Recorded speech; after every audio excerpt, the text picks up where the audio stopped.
How often when you're praying do you use the word bless or blessed?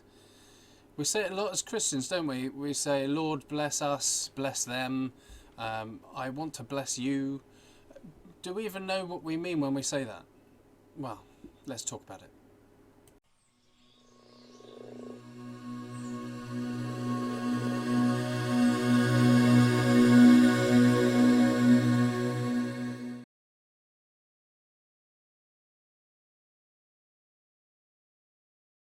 Hi there, Pastor James here. Welcome back to the cabin. And today we're going to talk about something different because we've been going through 1 Peter and we're going to look at James instead as our one-off. Because in our church we have all-age services. I think it's a better name than family services because it tends to just be geared for kids. But when it's all-age, we do things for everybody, each generation. So this was the subject of our all-age service yesterday, and it was the subject of blessings and what it means to be blessed. And we're going to work our way through the Beatitudes every time the all-age service comes around, so like once a month. And I figured the passage in James is a really good place to go to because it doesn't just talk about blessing, it talks about difficulties as well, which I'm sure we can relate to.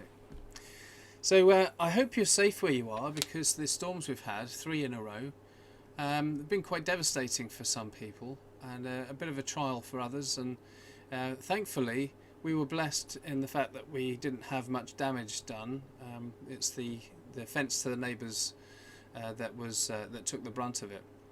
But yeah, it's just one of those things of life, isn't it? One of the storms of life, I guess. You just have to kind of get on with it. So wherever you are, I hope that you didn't suffer as some are, or we're hearing about in the news. But it does does lead us on into our passage because we're looking at James chapter 1, verses 2 to 18. And if you want to turn in a Bible, if you've got one with you, then I will appreciate that because I can read it out, but then you may not know if what I'm reading is what's actually in the Bible unless you've got one with you. So, our passage begins with, "Consider it pure joy, my brothers and sisters, when you face trials of many kinds, because you know that the testing of your faith produces perseverance. Let perseverance finish its work, so that you may be mature and complete, not lacking anything. If any of you lacks wisdom, you should ask God, who gives generously to all without finding fault, and it will be given to you. But when you ask, you must believe and not doubt, because the one who doubts is like a wave of the sea, blown and tossed by the wind. That person should not expect to receive anything from the Lord. Such a person is double-minded and unstable in all they do. Believers in humble circumstances ought to take pride in their high position, but the rich should take pride in their humiliation, since they will pass away like a wild flower. For the sun rises with a scorching heat and withers the plant, its blossoms fall, and its beauty is destroyed. In the same way the rich will fade away, even while they go about their business. Blessed is the one who perseveres under trial, because having stood the test, the person will receive the crown of life that the Lord has promised to those who love him. When tempted, no one should say, 'God is tempting me,' for God cannot be tempted by evil, nor does he tempt anyone. But each person is tempted when they are dragged away by their own evil desire and enticed. Then after desire is conceived, it gives birth to sin, and sin, when it is full grown, gives birth to death. Don't be deceived, my dear brothers and sisters. Every good and perfect gift is from above, coming down from the Father of the heavenly lights, who does not change like shifting shadows. He chose to give us birth through the word of truth, that we might be a kind of first fruits of all he created." So that's quite a bit of scripture there, quite a chunk, and I acknowledged this yesterday when I delivered it to the front. But I think it's a really good one to encompass the whole subject of blessing, because how do we know a good time if we've not had a bad time? How do we know when good things have happened if we don't know when something bad has happened to us? You can't have a crooked line without a straight line to measure it against. It's a great quote from C.S. Lewis, by the way. I think he was referring to something slightly different to that, but it's still a really good analogy to use.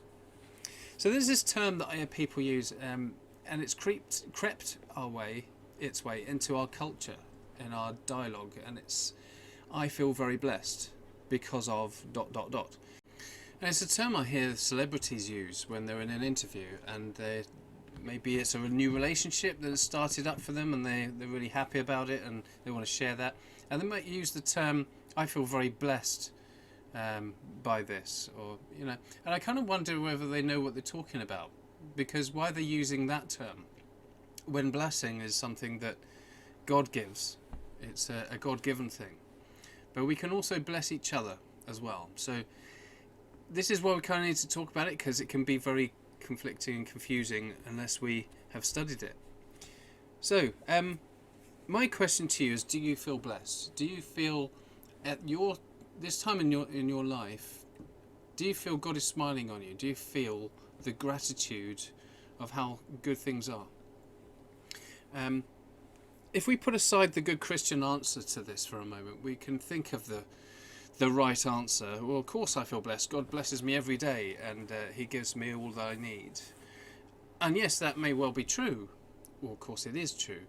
But if you were to just put alongside that truth the hardship that you're experiencing or have experienced, the difficulties that you're up against, maybe there's something really strongly difficult for you that you're going through at the moment, and if you were to consider how hard that is, would you still feel blessed by God? It's not an easy one to define, is it? So maybe you are asking God for something, and he's saying no. Is there a blessing in that he says no to you? Something you feel really strongly passionate about, really almost desperate for God to say yes, and yet God's still silent on it. Is that a blessing? Well, let's have our passage. We're going to just have a look through it now, and our passage begins with the toughest verse, doesn't it? The really hard verse. Consider it pure joy whenever you face trials of many kinds. Now, how can we experience joy when we're going through it, when we're up against it? How can we consider it pure joy? Because it's not just consider it joy, it's pure joy. Joy in the purest form. And it's, I don't know, it's almost uncaring to say this, or is it? I don't know, how do you receive it? It would be uncaring if somebody said to me, I've just lost a relative that I've loved very deeply and very close to them, and then I say, oh, consider it pure joy. That's not a very caring thing to say, is it? You know, rejoice in the fact that they're no longer with you. No, that's not what the Bible's saying, because he says that the testing of your faith, in verse 3, produces perseverance. Let perseverance finish its work, so that you may be mature and complete, not lacking anything. So he's not saying about being joyful for in the circumstances and what is happening to you. You know, don't just say, God, I want to have more trials and difficulties, but be glad and joyful at what God can bring out of it. I think that's what it's saying there.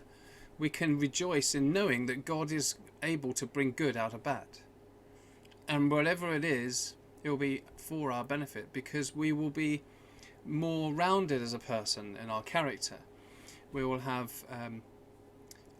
a more mature outlook. We won't be lacking things as we would. Imagine your life, as I've said before. What kind of life would you have if you never struggled? If you never had anything to overcome? What kind of person would you be? I'll leave that thought with you, because that's a territory which I haven't got time to cover. But we may ask, why should I be joyful when this is happening? But we need to trust in that process that God is going to draw out the good for us in it. And we know that God can do that. In fact, the times I felt the closest to God are the times when I've been really struggling. In my prayer time, my prayer can become more passionate and honest, I guess, less jargony, more direct, and then I feel God is closer to me because I'm not trying to hide behind Christian dialogue, and I'm just being who I am before Him, and nothing can be hidden from Him anyway. But I know that God is close to the brokenhearted as well. God is close to those who are struggling and need comforting. So He is the great comforter, isn't He? In the ESV version of this, the word that keeps cropping up is steadfastness. If we are steadfast, and it talks of perseverance in the NIV, they basically mean that we will receive blessing and joy and peace and patience and all of these good things when we just remain faithful to God. No matter what is going on, stand firm, face the storm, trust that God is going to help you through it.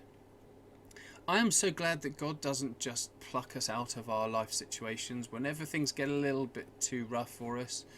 We can't just say, God, take me out of this because I can't handle it. We might actually be doing that, but the answer is going to be the right one from God. And when we pray to Him, He doesn't just pluck us up out of a situation. He helps us through things, because that is how we learn from life. We need to learn through circumstance. So how does this relate to blessings? Well, blessing is something that comes from God, is a good thing, and it's there for us to enjoy and to be enriched by, and He can bring it out of anything, any time. I remember the time I owned my most favourite home computer back in the day. This is a bit of nostalgia for you. I used to own an Amiga, a Commodore Amiga 500, and it was out of my price range, out of my parents' price range. And the agreement was that I would get gardening jobs, and if I could get enough jobs, I would build in enough income to pay off the monthly payments, so we could only get it on hire purchase. So I would cycle for 4 miles down a steep hill and back up that steep hill to get £5. And when I had that computer, I valued it so much because I was working hard for it. Ultimately, I wasn't able to keep up the payments. I think that's my memory serves me correctly. But I felt that if this is something I wanted so much more, and I valued it so much more because there was a struggle involved. So God tells us to ask for good things. He tells us to ask for wisdom. If anyone lacks wisdom, you should ask God, who gives generously to all without finding fault, and it will be given to you. So if whatever you're going through, there is a blessing even in the fact that God will tell you how to conduct yourself, what decisions to take, what ones to avoid. He helps us through it. And He gives us the wisdom we need. And without finding fault, He's not going to wait for us to be ready for Him. Even though we may have all sorts going on in our life which isn't right and not even pleasing to God, He's still going to bring wisdom. Because after all, we're truly lost if God is just going to wait for us to be perfect before He will interact with us.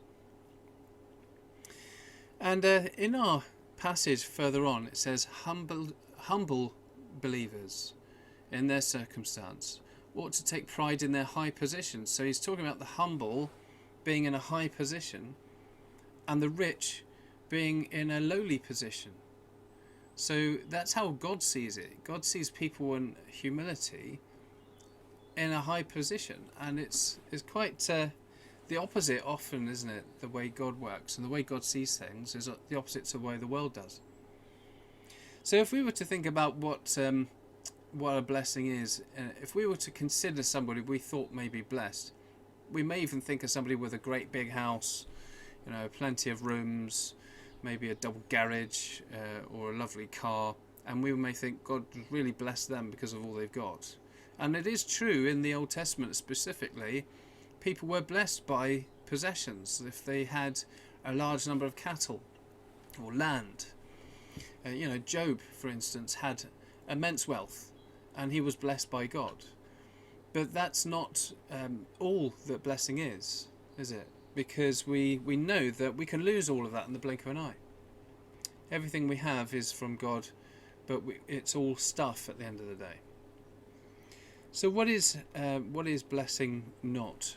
It's not only in what we own, the fact that we may have a roof over our head, but it's also not only in our health. Because if you think that blessing is only in health, then if you think of somebody who's a strong believer and yet they're always struggling with their health, there's always something wrong with them, do you then consider them to be cursed by God? Some people have done some awful things and said awful things as a result of that. Jennifer Rees-Larkham, a great Christian author, and doesn't live too far away from here, she was told by people in her own church that you're obviously not believing God enough, and your faith is too weak for God to heal you, and God's not going to heal you because it's you're not cutting it with him, and it's your fault in a way. She was told that by people in the church, and then when she was healed by God, they didn't believe it either. They thought she had made it up all this time just to get attention. So Christians can say some terrible things. And I would like to know whether God considers them to know him at all, if that's the way they behave. But we know that suffering produces perseverance and endurance and maturity. And when we are needy, the more needy we are, the more likely we are to be more dependent on God. And then that's when we have the blessing of that intimacy with him. I don't want to kind of be under sensitive when dealing with this, because there may be people listening to this thinking, you've got no idea what I've been through. You've no idea how hard it has been for me, and there you are telling me that I should be joyful, that I should be rejoicing in my intimacy with God. Maybe you don't even feel intimate with God. Maybe you are struggling, but you're struggling alone. Maybe God is trying to help you, as I believe he will be, and you're not asking him, or you're not believing that he's helping you. So many different things for us to think about, isn't there? So many struggles we have in life, but God is ready to help us with them all. And that's true blessing. Blessing that enriches and grows us as people, develops our character. That's more what God is interested in. In fact, Rick Warren, the author of The Purpose-Driven Life, said, God is more interested in your character than he is in your comfort. So much more in this passage, but rather than go through verse by verse, I don't want to sort of make this a 3-hour video. I'm going to move on to the point where we talk about how we need to thank God for things. When God gives us a blessing, do we recognize it as something from God? Because the very last few verses, it says, every good and perfect gift is from above, coming down from the Father of the heavenly lights. That's in verse 17. There's the harvest hymn, all good gifts around us are sent from heaven above. So thank the Lord for all his love. And we need to, because how awful is it if you give somebody something, they're really grateful for it, but they don't actually thank you for it. It's not a healthy relationship, is it?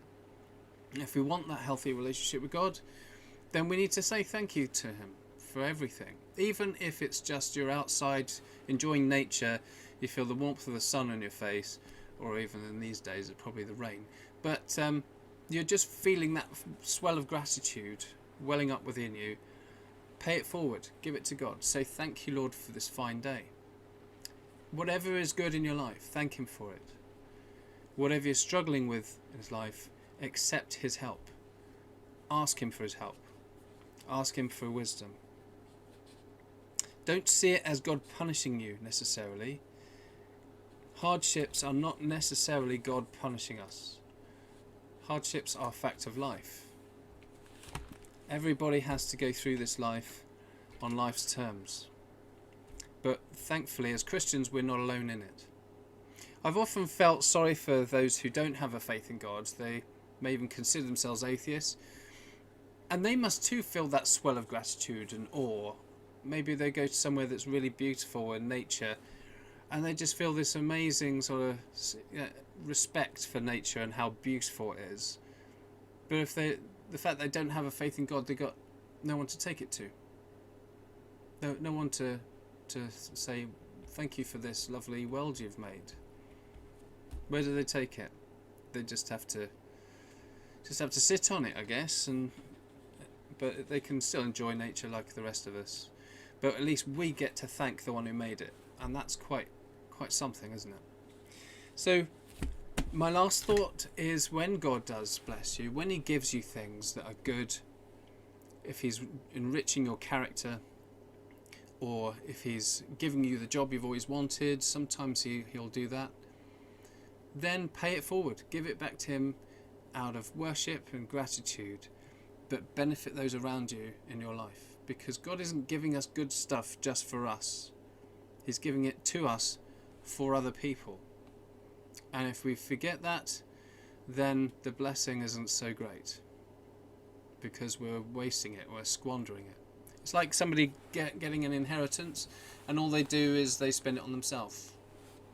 Yeah, sure, that must be nice for them, but actually that's money that you could bless other people through that. So I'm going to finish there, but do read that passage through for yourself. See if there's anything else you can take out of it, because I have skimmed over quite a bit there. But it's really important for us to consider, what do we mean when we say, Lord bless them? We want good things for them. That's what we're saying, isn't it? But what if that blessing means that they have to go through a painful time in order to be blessed, in order to be enriched? Because some of the things we attach to our lives, they're actually bad for us, but it's extremely painful to get rid of them. And if we're saying, Lord bless them, we're actually asking him to take them through a tough time in order for them to have a better life and better time with him. So keep it in mind. Be careful what you pray for, but do pray. So I'm going to leave you there, and I'll see you again next time. Take care.